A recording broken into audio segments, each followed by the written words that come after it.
Hi guys! For today's video, i-compare natin yung difference ng dalawang uri ng lansones. Mahilig kasi kami kumain ng lansones. Yung lansones ng Laguna, hindi kami palagi bumibili nun kasi most of the time, medyo maasim siya. So, lagi, every season ng lansones, inaantay namin yung tinatawag nilang duko. So, ito, bili kami ng duko. Tapos, yung ninang namin, nabanggit sa amin, na meron pa palang isang uri ng lansones na matamis, taka masarap daw. So, ang tawag doon, longkong. So, nag-interested kami. For how many years, ang alam lang namin, ang lansones lang na matamis, itong duko. Yung pala, may tinatawag din palang longkong. So, intriga kami. And, buti na lang, dun sa palengke ng NGI, dito sa May Marikina, may tindang longkong. So, na-timingan namin. So, bumili kami ng duko. Tapos, bumili din kami ng longkong. To. Sa price, medyo pricey to si longkong. Times 2 ng price ng duko. Ang duko ngayon, nagre-rate siya sa 100 pesos per kilo. Itong longkong, nagre-rate siya sa 200 pesos per kilo. Yon. So, ganun yung difference ng price niya.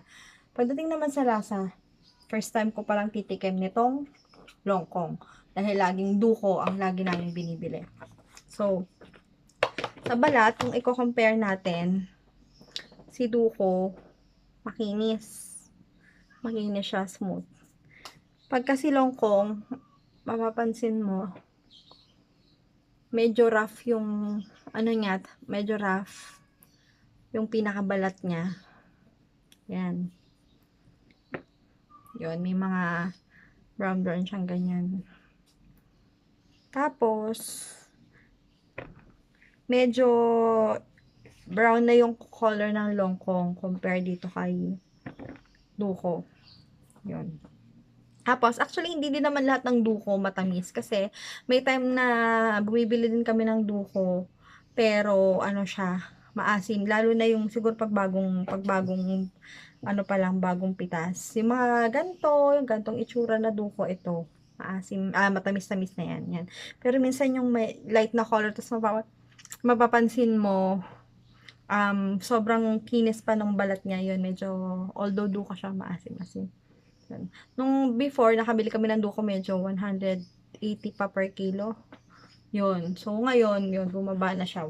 Nakabili na kami for 100 pesos. Yun. So, guys, this is it. Yan. Half kilo lang, 100. 100 na to, half kilo. Yung longkong, itong duko, for 100 pesos. 1 kilo na. Let's do this. Compare na natin.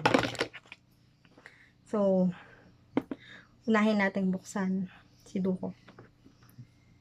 Malambot din naman siya. To, parang makapal yung balat niya. Open natin. Yan.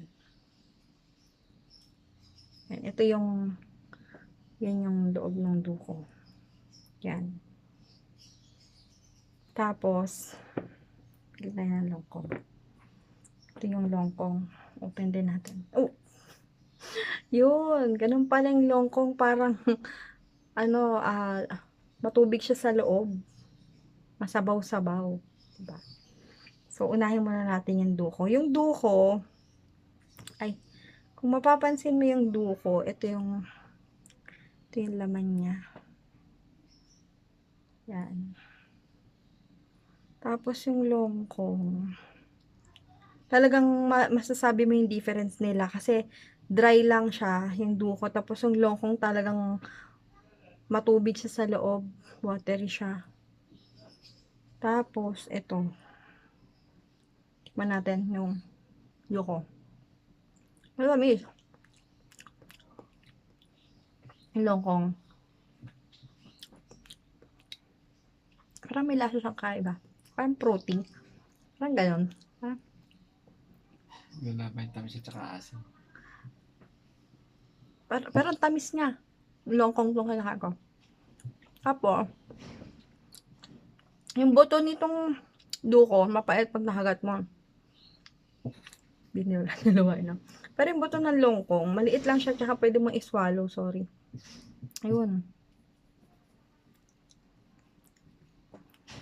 Hindi siya, kahit iswallow mo, hindi siya ganun. Hindi siya ganun ka.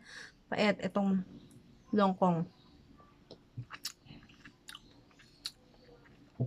Meron din naman siyang malalaking buto.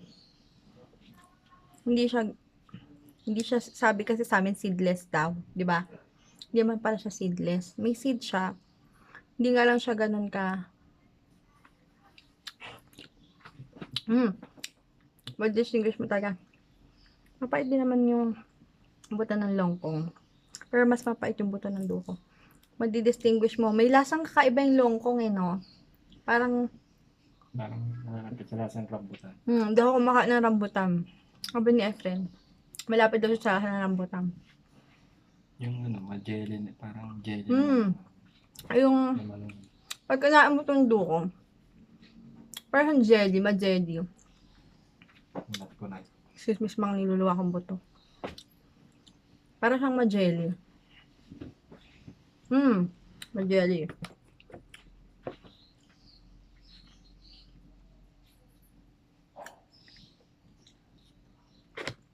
Longkong. Talagang pagbukas mo talaga sa kanya, makikita mo yung tubig niya, di ba? See? Pero ito, pag binuksan mo, Pero yung longkong, wala kang may ano, makikitang tubig kahit pisilin mo. may busal sa Tundo gitna. ko. Malaki yung ano. Yun din. Yung longkong, may malaki siyang parang, Hila. parang ano sa gitna ito, yung ganito. Pero parang masarap naman siyang kainin.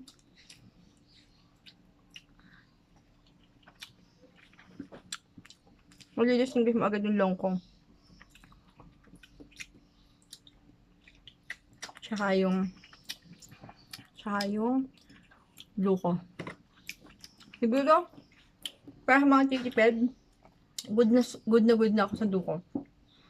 Ang pipiliin nyo lang duko, medyo yung magandang balat. Kasi, sa experience namin, pag maganda yung balat niya, maasim pa siya. Kapag maberde, matigas. Tsaka, pag Matigas pa. Ano pa yung... parang maberde ba siya, matigas. Kung siguro imimix mo yung longkong tsaka yung duko, kung hindi mo alam ako, first time ko makatikam ng longkong, Mas malasa yung longkong. mas malaki yung longkong, maladetect ko pa din kung ano yung longkong. Sige, gawin natin. Sige nga, Paul, kuha ka parehas, tapos bubuksan ko. Yung magka same size lang tapos titikman ko. Dali, kuha ka. Hindi ako titingin. Tapos yung same size lang. Titignan natin kung madedetect ko. Sige pa, dagdagan mo pa para i-equal mo. Ay, ako nahulog yan. Yeah, binigyan niya ako ng 4. Hindi ako tumingin.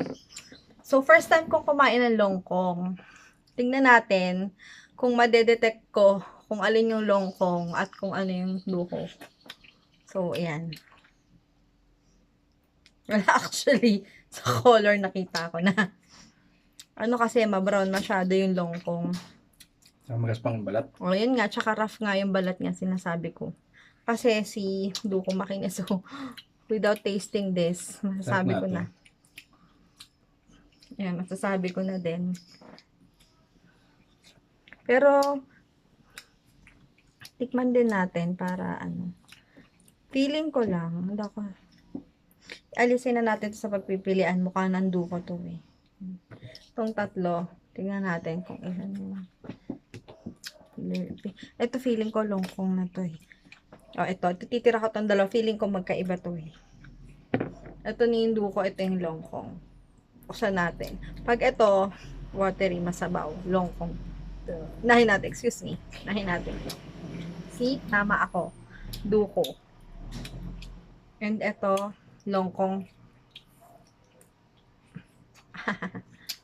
Tama ba ako? Duko, parehas yan. Wait lang, mali daw ako. Pero, nag-base ako sa nila, sa itsura sa balat. Pero, tikman natin. Hindi, longkong to. May kakaiba siyang lasa na madedetect mo na longkong siya eh. Longkong. May kakaiba siyang lasa eh. Hindi ko masyadong, Hindi ko alam kung fruity na. Maasim, naghahalaba ng asim tsaka tamis. Ang duko, pagkahinog na, ang tamis talaga niya. Ay, parang may malutong na ano to eh. Mag-jelly talaga yung duko. Yung longkong, watery siya. Talagang madidistinguish mo yung difference niya.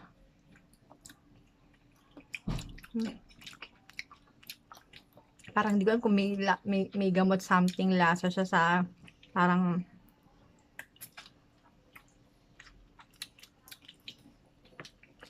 madidetect mo. First time kong kumain ng longkong. Sarap din siya. Sarap. Sarap yung longkong. Tsaka pag pinukas mo siya, mapapansin mo, yung laman niya, hindi siya tawag dito. May tubig. Yeah, bukod doon, hindi siya kasing ganto, parang buong buo compared mo sa aduko siya. O tignan mo. Siguro sobrang lambot niya, naghiwa-hiwalay na yung mga laman-laman niya. Tabuan. May lasang kakaiba yung longkong, parang masarap din siya. So, all in all, mga nagtitipid tulad din sabi ko kanina, carry na tayo sa 100 per kilo na duhong. Pag gusto mong mag-level up, masarap siya. As in, matamis siguro to. Kahit na anong piliin mo, matamis at matamis siya. Hindi kagaya ng duko na kahit na ano, may hindi pa rin matamis. So, longkong ka. Ito lamang sa asim din to. Pero, mamimili ako sa dalawa.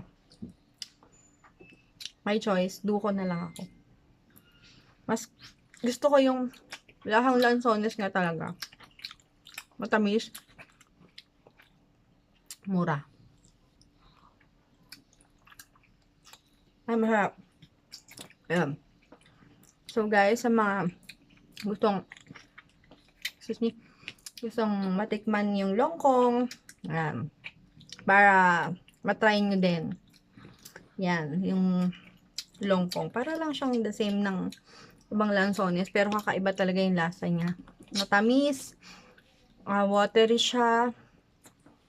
Yung parang ano ba yung tawag dun sa pagitan niya, pwede mo rin siyang kainin. Masarap pareha. Pero kay duko pa din ako. Duko pa din yung gusto ko. So, yun lang guys. Hanggang sa susunod, please like and follow. It's a beautiful day sa YouTube and TikTok. It's a beautiful day. And Babala Sabon, syempre, sa Facebook. Maraming salamat guys. Thank you for watching. Hanggang dito na lang. Bye muna.